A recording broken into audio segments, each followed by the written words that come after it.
The Andy Pollin Show. We got to go after this with everything we got, figuring they're going to come with everything they got. I'll start off by saying I'm bored, I'm broke, and I'm back. The Andy Pollin Show on ESPN 630 starts right now. The starting pitcher for the Los Angeles Dodgers on Tuesday night made $70 million this year on a $700 million contract. He lost. The starting pitcher for the Toronto Blue Jays last night made $57,204 this year. He won, and he set a record with 12 strikeouts and no walks. And now Toronto is in the driver's seat to win the World Series. 2 games to win 1, starting in Toronto tomorrow night.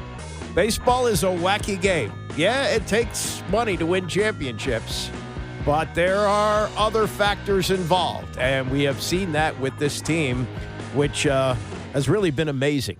You would think when they got knocked to the canvas with the walk-off home run by Freddie Freeman on Monday night that they were cooked. Dodgers up 2 games to 1. They're home for the next 2. They can close out the series in Los Angeles, which they haven't done since 1963.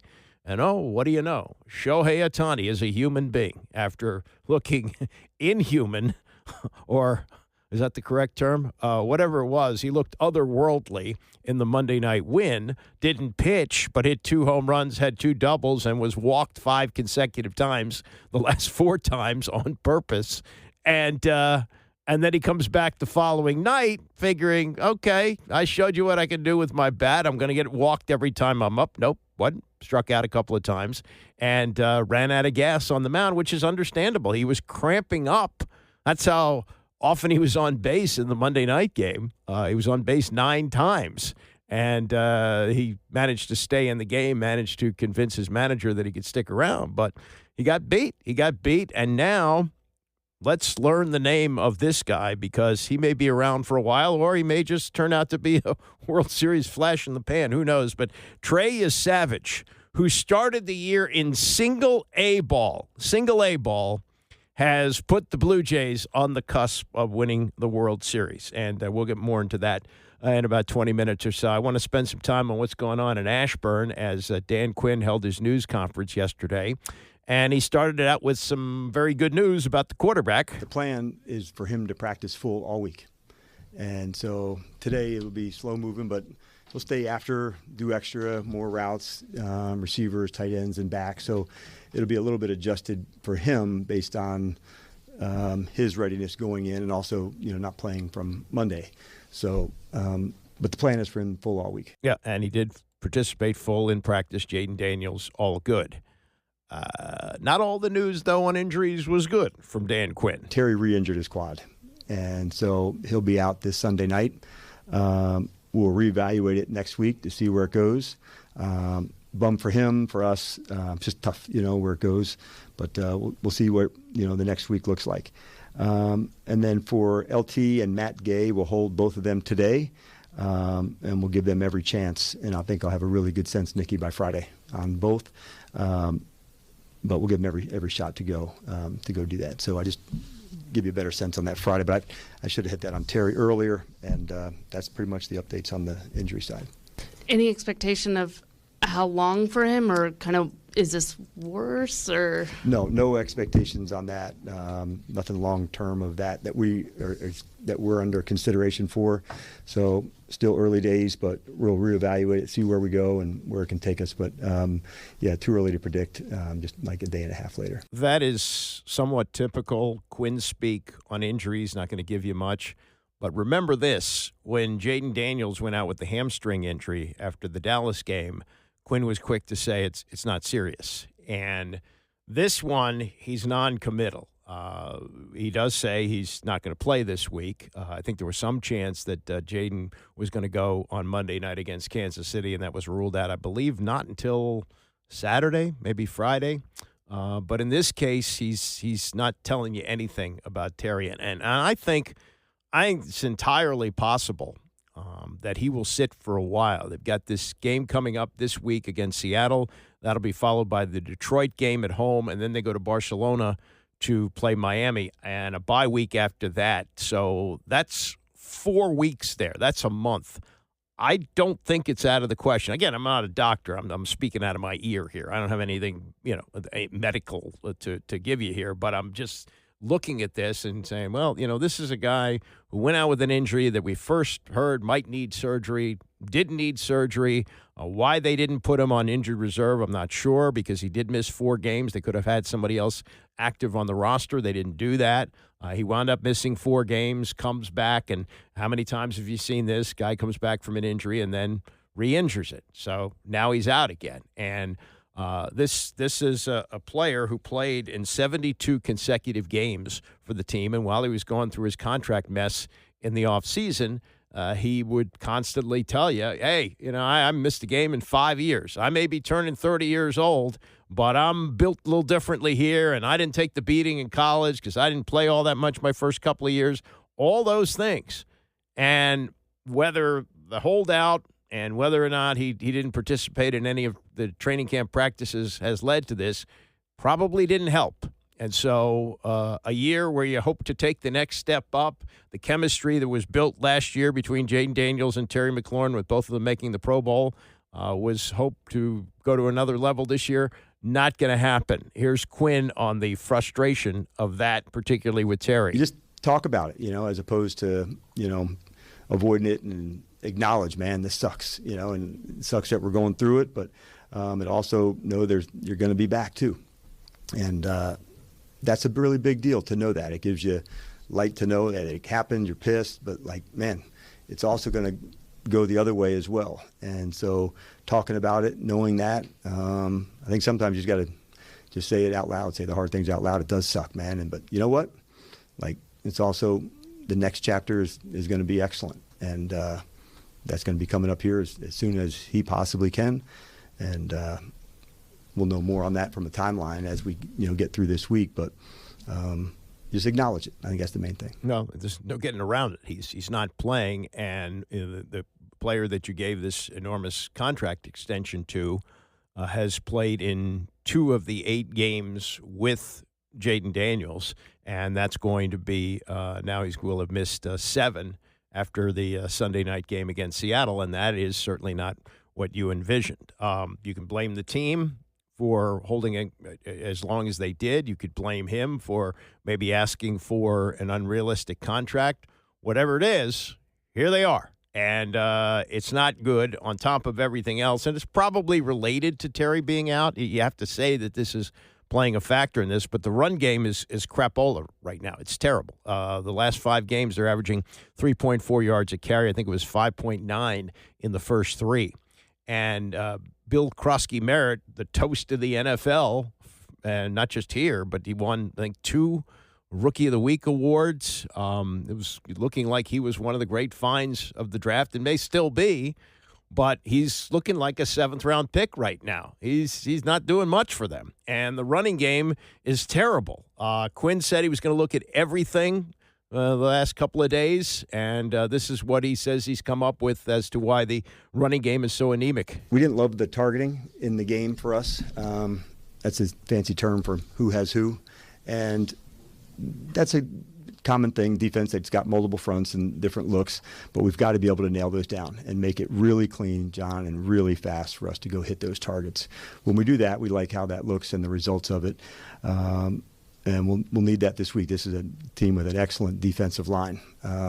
Big guys, speed edges, the whole thing. So we'll have to really nail the target and make sure it's at the right spot, right locations. And if we do that part right, our success in the run game usually follows that. But it'll be really important in that space.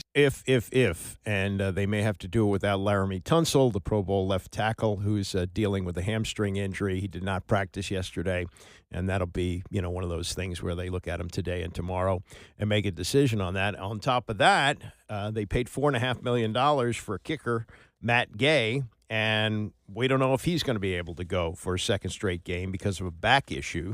So I thought, and it didn't cost them the game, but it was a factor that they were looking, rather than kicking field goals. And, that was not the kind of game where you really could expect to win kicking field goals. But when they were on 4th down, they were 0 for 2 on 4th down. They went for it and didn't come up with anything there. So Having a kicker was a big part of this year. They went through 4 of them last year, and to get a kicker that they could rely on, they haven't found that yet. And Matt Gay was bad at the beginning of the year. Seems to have found his stride a little bit, but if he's not healthy, if he best ability is availability, and his availability has not been all that stellar this year. We don't know whether he's going to be able to go on Sunday night. All right. As for the Ravens are playing tonight. They're playing at Miami, and they have gotten, I guess, a little bit back on track with a win over Chicago over the weekend. And I think the most important thing is they did it without Lamar Jackson.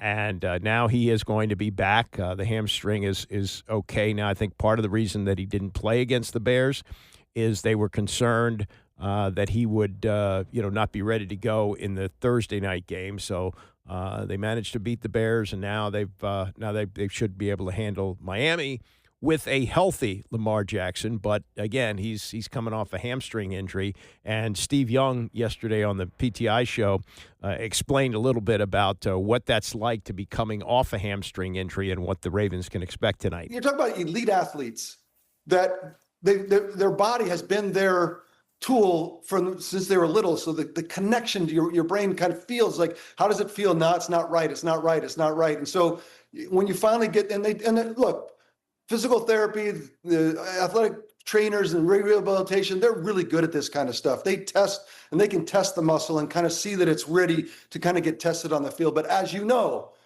nobody can replicate what's happening on the field. Now, I think with Lamar, he's becoming such a more sophisticated passer. I'm loving the transformation I'm watching, that he can protect his hamstring. He doesn't have to. He'll be more normal, more human now. He won't be superhuman speed, and that's fine for Lamar's game. Just get back there, tear him up with the throws, and then he'll still be able to move around. But you never know. You get in a game, Tony, and you make a move. You're like, oh no. Not again. Like, it does happen, and you got to be careful. So that's tonight. We'll have it here on ESPN 6:30, coverage at 7:30 for the 8:15 kickoff, as the Ravens are trying to right a season which got off to a terrible start. But if Lamar can stay healthy, they've got get Miami again coming up, and they have the Jets, I believe, next week. And the Jets, although they did finally win, they beat a Cincinnati team which can't stop anybody.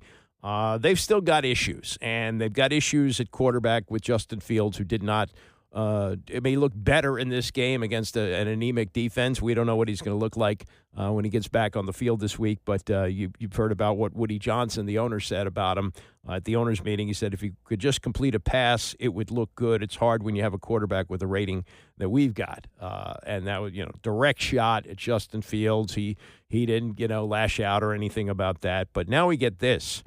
You may not remember the name Jordan Travis, but Jordan Travis was the quarterback at Florida State 2 years ago. And Florida State, as you remember, finished the regular season undefeated, and they were left out of the playoff because that was the last year of 4 teams. And the people who put together the playoff, they didn't feel like Florida State without Jordan Travis was going to be any kind of a factor in a playoff, and they wouldn't have been. The fact of the matter is they wouldn't have been. They had a perfect regular season. You can't beat that, but their best player was out, and his leg injury was just so bad that it ended his football career. But the Jets took a flyer. They drafted him in the 5th round just to see, maybe a year of rehab, and he could get back on the field and he could be a good quarterback for them. But ultimately, in consulting with his doctors, they said, yeah, it's the best thing for you to do is retire, and he did that. But he was on a podcast the other day, and he was talking about his interaction with the owner of the Jets while he was a member of the team as a 5th-round pick in 2024. And he said that Johnson came to him, and he knew, had to know when they drafted him that there were some questions about the knee and whether he was going to be able to come back from that. I think it was a broken leg too, which is a very, very serious broken leg, like Joe Theismann-esque. And Johnson came to him and said, "Are you ever going to get healthy?" And this is what Travis says about him. He says, that guy, no respect, but there were things that he said to me, not obviously to that point because I never got on the field, but about my leg, just slick comments. He says, I don't know if he was trying to be slick about it or, how some older people, they just kind of say whatever comes to their mind. It kind of made him feel a certain type of way. Not how you feeling, never that. There was always comments like that. It kind of upset me, but it kind of rolled over my head. It wasn't his fault that he was hurt, and the Jets thought enough of him to use a fifth-round draft pick on him. So you don't have to have Woody Johnson, egging him on, badgering him to get on the field. He was doing what he could. And, the thing he said about old people, there is no filter on him. Anyway, there was some backlash if you missed this. And if you're not watching the ESPN show, the pregame show, I'm not the biggest fan of what they do, but Alex Smith, who played here, ended his career in Washington, came back from that gruesome leg injury, is very good as an analyst now. Didn't have a whole lot to say as a quarterback here, but he's good as an analyst. And if you missed this, he cracked back on Woody Johnson for what he said about Justin Fields. He says, maybe the problem is you, Woody. Maybe you look in the mirror. You have the longest playoff drought in all the NFL. It starts at the top and it trickles down. This is cowardly. This is an owner that's deflecting because his organization is terrible and because he drove the bus over a 26-year-old quarterback. Ooh, well done, Alex Smith. Well done, Alex Smith. All right, coming up, we'll talk more about the World Series and where that's going and the historic performance last night as we continue. It's the Andy Pollard Show, ESPN 630. If you would have said back in April that the MVP of the World Series will be Trey Yesavage, even the most expert of baseball experts would have said, who? Trey Yesavage was pitching A ball when the baseball season began. He worked his way through the minors. The Blue Jays had some injuries. They needed some pitching help. Max Scherzer was god-awful in September. So they bring him up, and he pitches a little bit, here and there. He had one road start during his time with the Blue Jays, and they get to the World Series, and, let's go with Trey Yesavage. And Trey Yesavage is on his way to being the MVP. If the Blue Jays win one of the next two, I can't imagine that he won't be the MVP. He was absolutely spectacular last night after what looked like a knockout blow from the Dodgers on Monday night, right? Goes 18 innings. They went through all the pitchers, and just from a mental standpoint, you're asking the Blue Jays to get off the mat against a powerhouse team with the new Babe Ruth, because what we saw in the game on Monday night was an historic performance. You wind up walking this Japanese phenom 5 times. And he has 2 home runs and 2 doubles. It's you're walking him with the bases empty. It's absolutely crazy. So John Schneider, the manager of the Blue Jays, was asked this after losing in 18 innings. Jesus, how do you come back from that? And he had no doubts they would. Not at all. Not at all. This group is going to be ready to play tomorrow. You know what I mean? It's longest game in World Series history, whatever it is, tied for it. These guys are enjoying it. They were in the right mindset and the right headspace the entire time. You know what I mean? It sucks that it's late right now. We got to come back and do it again tomorrow. But these guys are going to be more than ready. You know what I mean? The Dodgers didn't win the World Series today. They won a game. You know what I mean? And these guys are going to be ready to go tomorrow. And they were. They came back and they won on Tuesday night, and they won again last night with Trey Yesavage with an historic performance. Struck out 12, did not walk a single batter, and that had not happened in the 121-year history of the World Series. Only 4 pitchers in World Series history had struck out 10 without issuing a walk. One of them, Sandy Koufax, who was in the crowd last night. But he created the 12 strikeout club with his 7th-inning strikeout of Game 3 hero Freddie Freeman. And there's, I guess, something symbolic about that as well. After his performance, he talked to Kenny Rosenthal of Fox. That's the most ever by a rookie in a World Series game.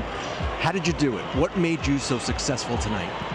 Just my belief. Believing in myself, believing in my defense, believing in Kirky behind the plate, and believing in God that he'd look over me today. Game 1 was good, but more of a struggle. What did you work on between starts? What did you tell yourself going into tonight's game? Just need to get in the strike zone. When 3 of my pitches are in the strike zone, even 2, like part of tonight, I mean, I'm in control. So just getting in the strike zone, getting ahead. You started the season in the Florida State League in A-ball. You have brought the Blue Jays to within 1 game of their first World Series title since 1993. Your parents have followed you every step of the way. What will you tell them when you see them tonight? I'm just going to tell them that I love them and safe travels back to Pennsylvania, and I'll see them on Friday. Well, I guess they go stop in Pennsylvania and go to Toronto tomorrow night. I don't know why they didn't fly directly to Toronto, but I'm not the one making their travel arrangements. John Schneider, who gave the kid the ball, a kid who, by the way, is making $57,204 this year. He's going to probably triple that or maybe even quadruple that. I don't know what the shares are for the World Series now. I think even the losing shares triple that. But this is a kid who was pitching A-ball this year, and to have this historic performance against a Dodger lineup whose combined salaries this season was $148 million. Here's Schneider. What do you make of what Trey did on the mound today? He was pretty good. Historic stuff, you know what I mean? When you talk about that stage and his numbers, getting ahead of a lot of hitters, tons of swing and miss, it's one thing to be in the zone, and it's another thing to be in the zone and get some swing and miss. So slider and split were electric. I said it before the game. It's a different pitcher when he has his stuff. Game 1 didn't have a feel for his split. So kind of blown away at what he did. Yeah, I think we're all kind of blown away at what he did.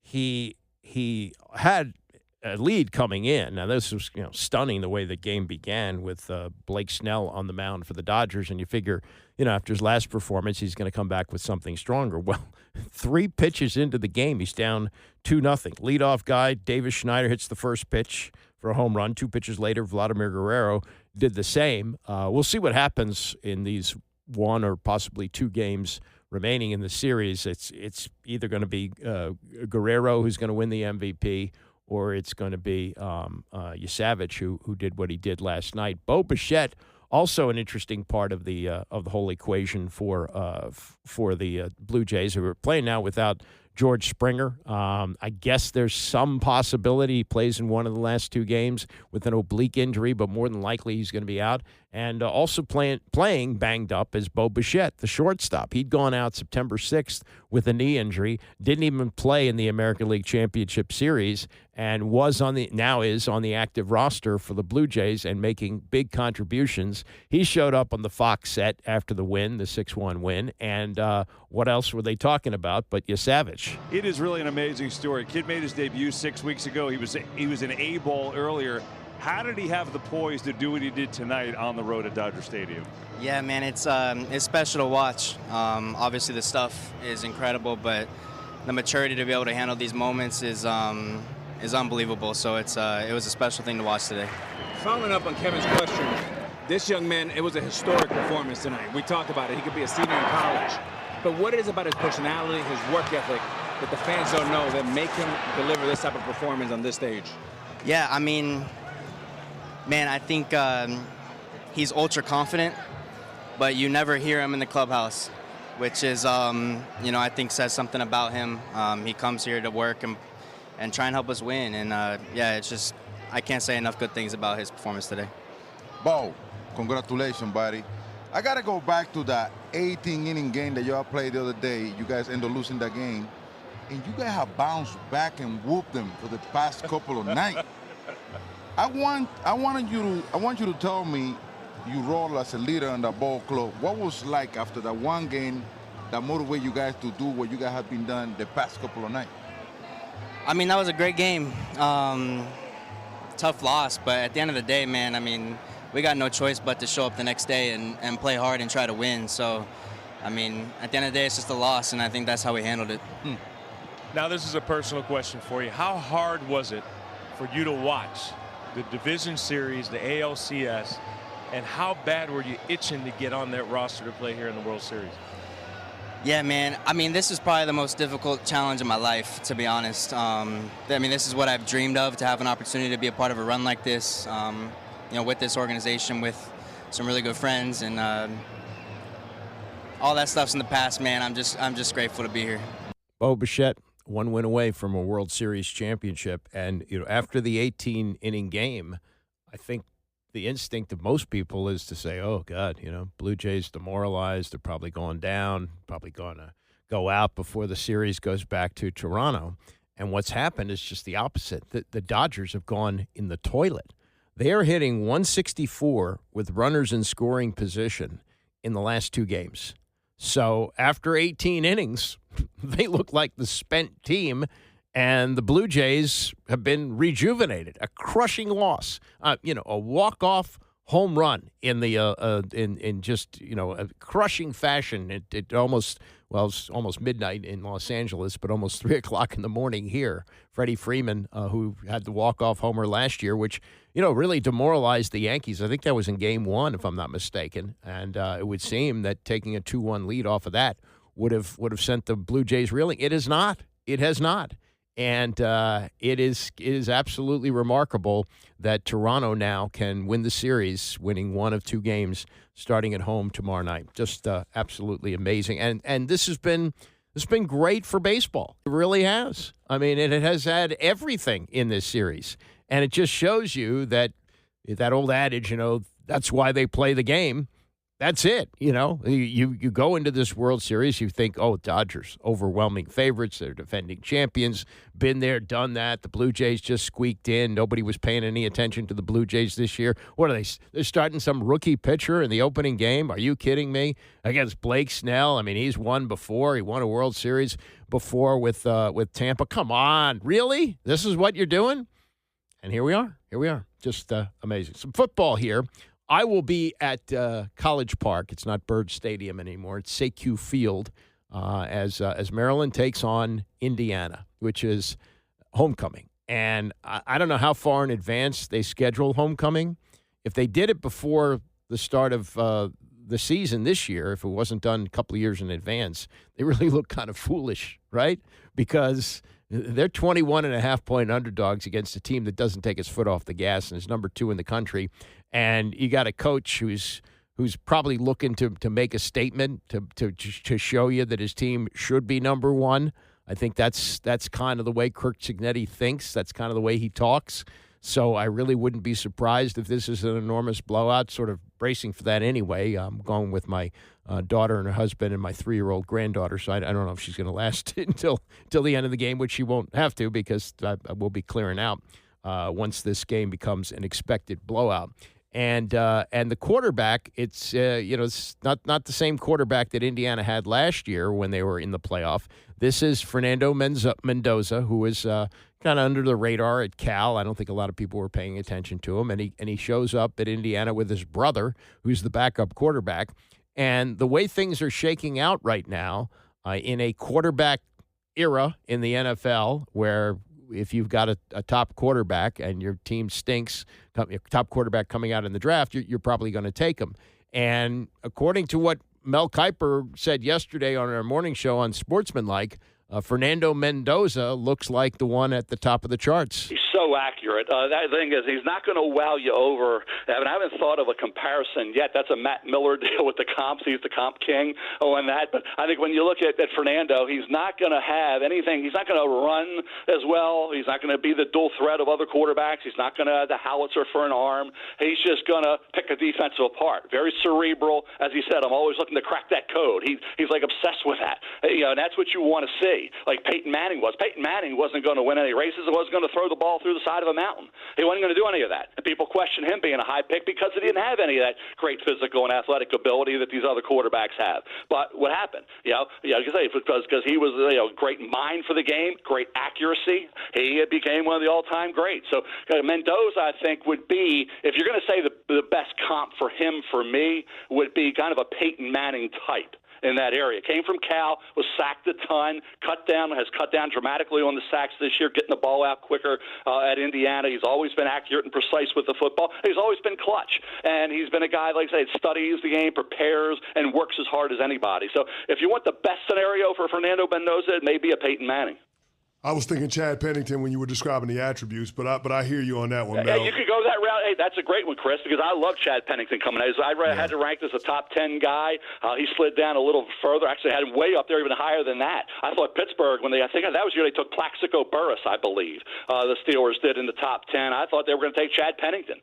Plaxico turned out to be a heck of a player, but I thought Pennington would be their guy. That was the year they had all those drafts, high picks, but Pennington was a heck of a quarterback, and you're right, cerebral and super accurate, and that's exactly what Mendoza does. Either one does. You want to go for the grand slam, you take Peyton. If you want to go for the comp, it's a really good, solid quarterback, played a long time at a high level. I know Bill Parcells had a very high opinion of Chad Pennington. He would be a good comp as well. I do too, yeah. Those are good quarterbacks right there. Yeah, and it's possible he also winds up with the Jets, which may not be the best thing for Fernando Mendoza, but that is the quarterback that he's got at the top. And not only that, says Mel, the way things are shaking out, he may be the only elite quarterback coming out in the draft. There may not be a quarterback for anybody because Fernando Mendoza may be the only one. If Dante Moore goes back to Oregon, and you think about Ty Simpson going back to Alabama, then Lenore Sellers isn't in the top 5. He's in the first round mix. He could go back to South Carolina. You could only have one quarterback worthy, grade-wise, of going in that top group, and that would be Fernando Mendoza. And only one team's going to be picking number 1. So if you're not that team, there may not even be a quarterback for you in the top of the first round. Yeah, I mean, and it's almost inevitable that a quarterback will go number one. There was a time when that wasn't the case. Boomer Esiason had a really great career at Maryland. Left-handed, maybe you think teams were a little skittish about that. I don't know. But he went in the second round in 1984, I believe, when he came out in 1984. And he went on to have an excellent career in the NFL. Not a Hall of Fame career, but an excellent career. This could be a year where there aren't that many quarterbacks taken. And, that makes you wonder, because teams are so desperate for quarterbacks, will you see guys who clearly need to go back for more? I think the Bill Parcells thing that he said years ago, it's playing out the way these quarterbacks, stay 4 and 5 years now and get lots of starts and lots of experience. It certainly helped Jayden Daniels, who was going to be a 3rd or 4th round pick, had he come out with a year of eligibility still at LSU, stayed for an extra year, won the Heisman, and you're seeing, his development and how good he has been here. So I think it's possible that you're going to see more quarterbacks declaring for the draft than you normally would, because of what Mel's talking about there, that there aren't that many quarterbacks, but how many of them are going to be washouts because they haven't had much experience? And the old Bill Parcells line is, I'm never taking a quarterback who doesn't have 23 college starts, meaning, and that was the days when they had 11-game seasons, so it meant that you had to be a starter for at least a little bit more than 2 years. And he said, if you don't have that, I'm not gonna take you. And it seemed to work out for him. He actually did not draft Phil Simms. Phil Simms was drafted when Parcells, I don't even know if he was with the team yet. If he was the defensive coordinator, and then was elevated to head coach, and he and Simms won a Super Bowl together. But that is the state of quarterbacking in college football. Let me just jump back to baseball here for a second. Nationals still looking for a manager. I don't think this is any surprise that the Associated Press is reporting that Miguel Cairo, who was the interim when Davey Martinez was fired, is not going to be a candidate for the job. And the coaching staff looks like it's all gone too. Jim Hickey, the pitching coach, hitting coach Darnell Coles, bullpen coach Ricky Bonas, first base coach Gerardo Parra. Does that ring a bell? Yeah, Baby Shark. He apparently is out too, and third base Ricky Gutierrez. I don't know what's taking so long to hire a manager. I don't know why but there are others that are still looking around now. The Twins have hired former bench coach Derek Shelton as their new manager. He was just fired as the Pirates manager, fired during the season, and so that's their manager. And then Rocco Baldelli was fired by the Twins after the regular season ended. He was there for 7 years. Maybe he's going to be a candidate here. You never know. But don't count on seeing Miguel Cairo back as the manager of the Nats next year. All right, coming up, more on the Commanders and the injury for Terry McLaurin. Also, the mess that is LSU. There's some funny stuff there. Stay with us. Hey, what do you know? Some good injury news coming out of Ashburn. If all goes right, I would love to play. Say what, Jayden Daniels? If all goes right, I would love to play. Okay, good. All right, so that's some positive news. But it's not all positive news coming out of Ashburn, and unfortunately, the top offensive weapon for Jayden Daniels will not be on the field on Sunday night when they take on the Seattle Seahawks. And so it goes in a season that has unraveled in many ways, and the hope that we went into it with after what they did last year, making it to the NFC Championship game, is evaporating quickly. Now, everything changes. If they are able to beat Seattle on Sunday night wearing those throwback uniforms, you're going to see a different mood. And they've got Detroit coming to town after that, and who knows? Everything could come together, but it is an overall kind of malaise. That's the feel that I am getting out of Ashburn. I watch all the news conferences. I'm not there, okay? So, it's not like I'm out there, talking to players off the record and all that stuff. No, but just the feel of this season is not real great. And this, again, when Jayden Daniels held his news conference yesterday after Dan Quinn had said that he would practice fully, which he did yesterday, and was tracking to come back and play on Sunday. Daniels was asked about how he felt about his status. If all goes right, I would love to play. So there's that. Now, this season has not gone the way he hoped it would go. He did have to go out in a couple of games last year, most notably the game against Carolina where he broke his rib, but played through a lot of pain, through the Hail Mary pass with broken rib, and managed to come back to the season. They kept him out of the second half of the Dallas game, but that was more as just a precaution, I think. I think they were worried about Micah Parsons delivering a big hit to him as they were heading to the playoffs. Excuse me. This is about the frustration that he's felt, though, coming in and out of the lineup. Excuse me. Dealing with injuries. I just think that's just football, and you got to be able to adapt. And you can't. I got to go out there and control what I can control if I'm out there, just like everybody else does. So it's very unfortunate that Terry won't be out there. But next man up mentality, and we got to go out there and control what we can control. And for you with the injury, was it close at all for you to be able to get back? And when did you start to feel like, hey, this week looked pretty good? I felt good towards the end of the week, but at the end of the day, we got to do what's best for me and my future. I would have loved to be out there, but that just wasn't a part of the plan. But I did feel good towards the end of the week going into that game, and now we're here, and if everything goes right, hopefully I'm out there on Sunday night. Jayden, when you've had to come back from injuries in the past, how does someone mentally just kind of put that to the side when you get on the field and you're going to be full go? I'm good. If I'm out there, I'm not even thinking about it. If I was worried about something, then I wouldn't be playing. So, I'm going out there. If I'm out there on the field, I'm going to be confident in myself and my abilities to go out there and execute and play football. Well, it looks like he's a go, barring anything unforeseen over the next couple of days. We'll see Jayden Daniels on the field on Sunday night. We will not see Terry McLaurin. Looks like Deebo Samuel is going to be okay. He made it back, played last week off the heel injury that kept him out against the Cowboys. Laramie Tunsil, big concern, though. Jayden playing on kind of shaky legs there, despite the fact that he's been cleared to play. Remember, he had the sprained knee, which I'm sure is going to at least bother him a little bit for the rest of the season.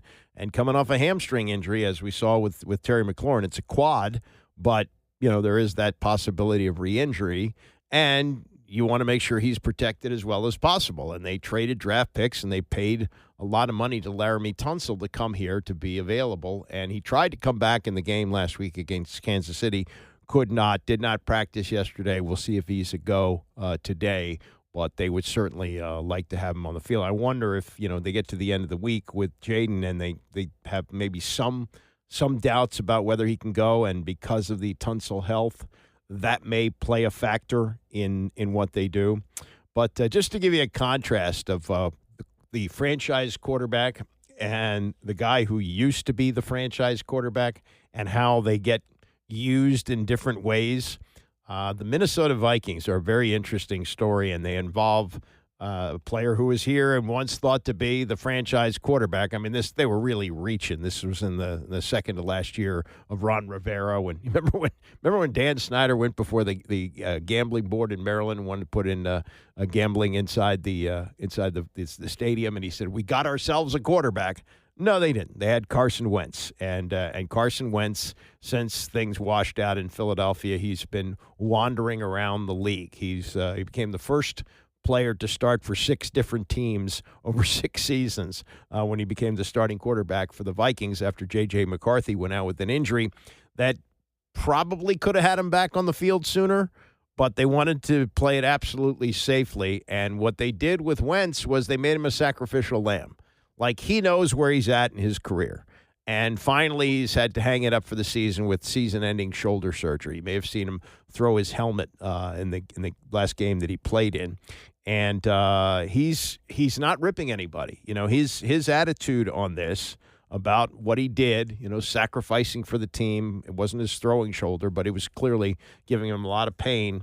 And he said yesterday, he says, "This is not my first rodeo. I'm not an idiot. I know what I was signing up for going out there. Nobody was forcing me, pressuring me, any of those things. Everybody handled this tremendously. Communication's been phenomenal from coaches, trainers, all those things. I knew what they were doing all along." And he also said, "I'm not going to lie. It's fun. It's what I grew up dreaming of doing. And when you lose it for a little bit, it's hard to want to give it up. So even with the pain, all the things that I knew were going to come with it, I wanted to play. I wanted to be out there. I wanted to be helping this team however I can." So it's not like he's saying, "Hey, they just used me. They used me up so they could rest up J.J. McCarthy, and then they just discarded me." So good for him. Good for him for saying that, because you know, part of the reason he's been bouncing around is he was not known as the best locker room guy. When he lost his job in Philadelphia, he felt there was a gots-to-go situation. They traded him to the Colts. Washington was so desperate for a quarterback. The Colts were going to cut him, but they were so desperate they traded 2 draft picks, I believe. One of them maybe a 3rd-rounder to the Colts to get him. They tried to prop him up as the franchise guy. You know, everybody likes him. All those things that were said about him in Indianapolis and Philadelphia, not true. And he wasn't. He wound up backing up Patrick Mahomes last year. He was with the Rams. I think he had to start with them. And now he had to start a couple of starts this year with Minnesota. And I don't know, maybe he'll be back. He seems to understand the role. Got to play in pain sometimes. Be available. May have to sit. The whole thing. He seems to be okay with that. So maybe time has changed his attitude about a lot of things. Let's get to this. And we talked about it yesterday. I'm going to play this again. You may have heard it, but if you didn't, Michael Jordan, I think, is proving to be a very good addition to NBC for their NBA coverage. Whatever they're paying him and whatever they're asking him to do, and it's apparently not much so far, I think it's worth it because of the bump they get off of this. It's because it's not necessarily what he says, but who says it. And Jordan hasn't done much with the media after he finished playing, right? The last time he played was 2003. He's involved in a lot of things. He's NASCAR. He had the Hornets for a while. He's a billionaire. He doesn't need any of this, and he's in his 60s now. And so they send Mike Tirico down to his house to interview him for a long interview, and they're cutting it up into various parts.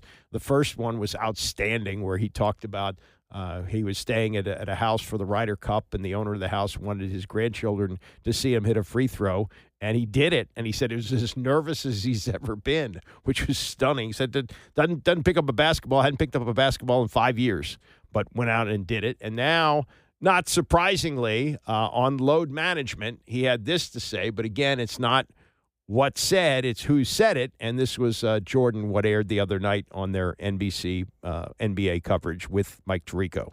The term load management has become such a hot button in the NBA. How I knew you were going to talk about that one. Because you played 80 games a lot. You played 82. What do you think of when you hear the term load management thrown around? It shouldn't be needed, first and foremost. You know, I never wanted to miss a game because it was an opportunity to prove. It was something that I felt like, you know, the fans are there to watch me play. I want to impress that guy way up on top who probably worked his ass off to get a ticket or to get money to buy the ticket. You really cared about the guy who sat in the top deck at the Palace in Auburn Hills to watch you when you came to Detroit? Yeah, because I know he's probably yelling at me, and I want to shut him up. You know, he's calling me all kinds of names. I definitely want to shut him up. Right. You have a duty that if they're wanting to see you, and as an entertainer, I want to show, right? So if the guys are coming to watch me play, I don't want to miss that opportunity. Now, physically, if I can't do it, then I can't do it. But physically, if I can do it, and I just don't feel like doing it, that's a whole different lens. So give me the first time that you came to that fork in the road in your career where you could have sat down and missed a game, but you fought through. Third game of the season, started my career. Okay. I twisted my ankle, and I had a teammate, David Greenwood. He says, you know, you twist your ankle, young fella, come over and sit with me. You know, this is you need to. I said, no, man, I'm trying to make a name for myself. There's no way I can sit. You know, I need to get out there and show what I'm capable of. I want to play. I want to win. I want to make an impact. And I twisted my ankle. I taped it up, and I went back out, and I played. You know, and I felt that. I always felt that. I always felt the necessary need that I could never leave my comrades out if I could perform, right? Even if I couldn't. You know, Utah, great example. You know, everybody said the flu game. It's game 5, which is a very pivotal game. I was going to find a way to get out there, even if I was a decoy.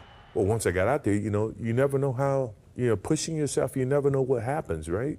So that night you got out there and you found you could do more than you thought you were going to be able to do. Next thing you know, the emotions, the situation, the need of the team, you know, all those things catapulted me to, I'm going to gut this thing out. You know, back to your point of what load management is, you know, you play basketball 2.5 hours a day, 3 hours a day, right? That's your job. That's what you get paid to do as an NBA player. What are you doing the other 21 hours?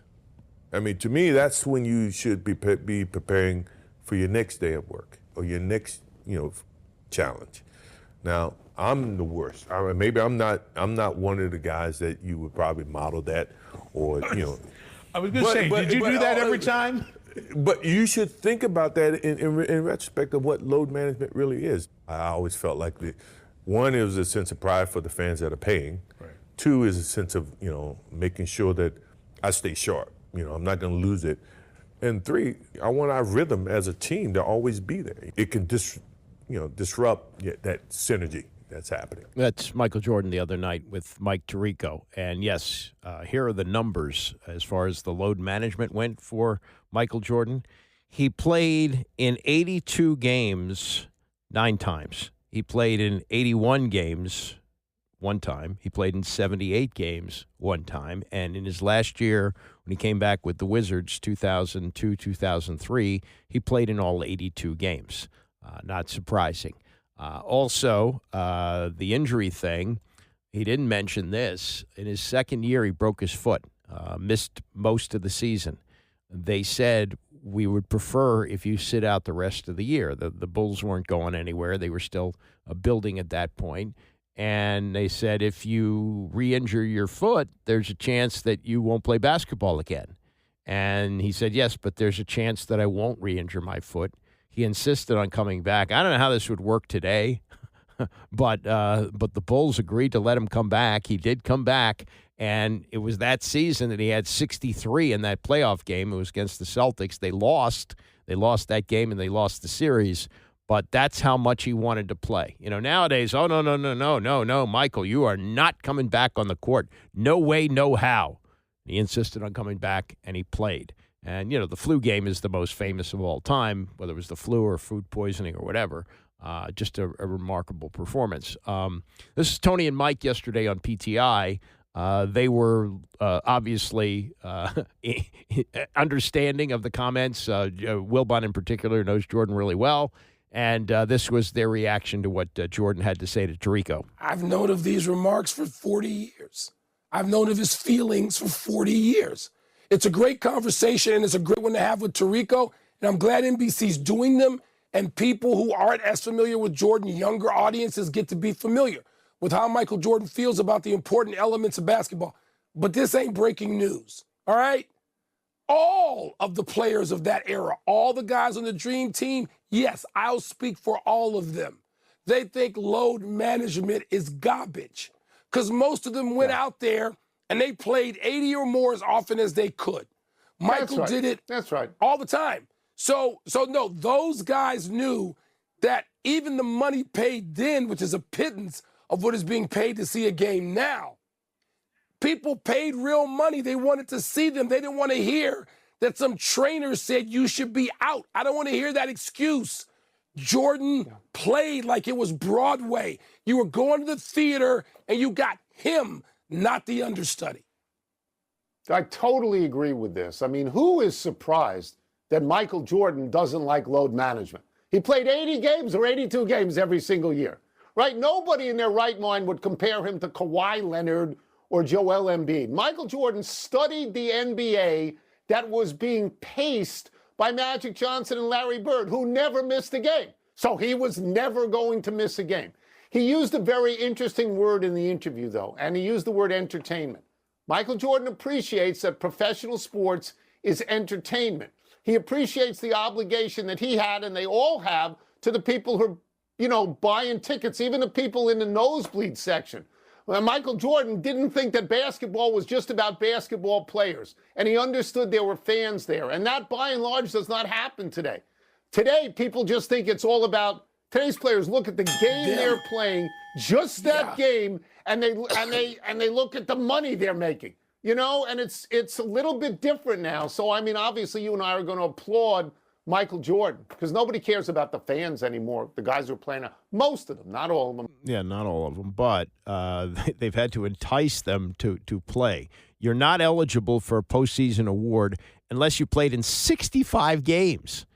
65 games. You shouldn't be missing 17 games because of just rest. It better be an injury. It should be an injury. I guess it's not. I remember this. I haven't heard anybody talk about this. Maybe I should research this a little bit. But I seem to remember this, that at the end of one season, the Lakers said, yeah, we've got everything clinched. We're getting ready to go into the playoffs, and we're going to rest Magic Johnson and James Worthy and maybe even a couple of other players. And David Stern fined them. Said, you can't do that.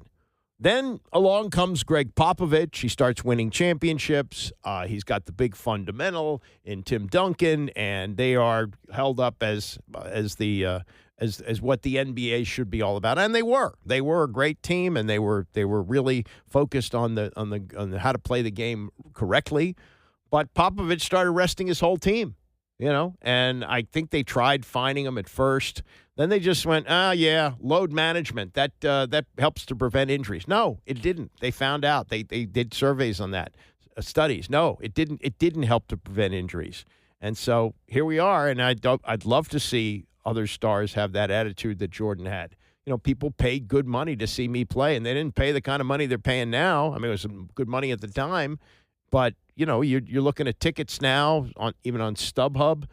Especially to see a star player, $300-400 for a ticket, that's a significant amount of money. And Jordan understood that was part of what made him Jordan. Now, he was also a big marketer. That's all part of the image that was helping him to sell shoes, which is where most of his income came. Because for the bulk of his career, he made like $3 million. That's it, $3 million a year. Then at the end, he was making like $30 million, but he became a billionaire off Air Jordan, a billionaire. Not to mention the billions that he made in selling the Hornets and whatever he's making on NASCAR. If he's making money, that isn't necessarily a moneymaker. But I mean, we don't have that now. We just don't have that with modern players. All right. Okay. We'll see if we get any more confirmation on this report that the Nats have themselves a manager. This was first reported by Jeff Passan of ESPN that the Nationals are hiring Blake Butera, 33 years old, be the youngest manager in baseball since the early 1970s, and they are reportedly on their way to hiring a relative kid. But, you know, you got Paul Taboni, who's the president of baseball operations at 32. Why not have a 33-year-old manager? All right, that is going to do it for me today and this week. I am taking tomorrow off, so Bram is coming up next, and I will see you after the Commanders game on Sunday night, Monday morning at 9 a.m.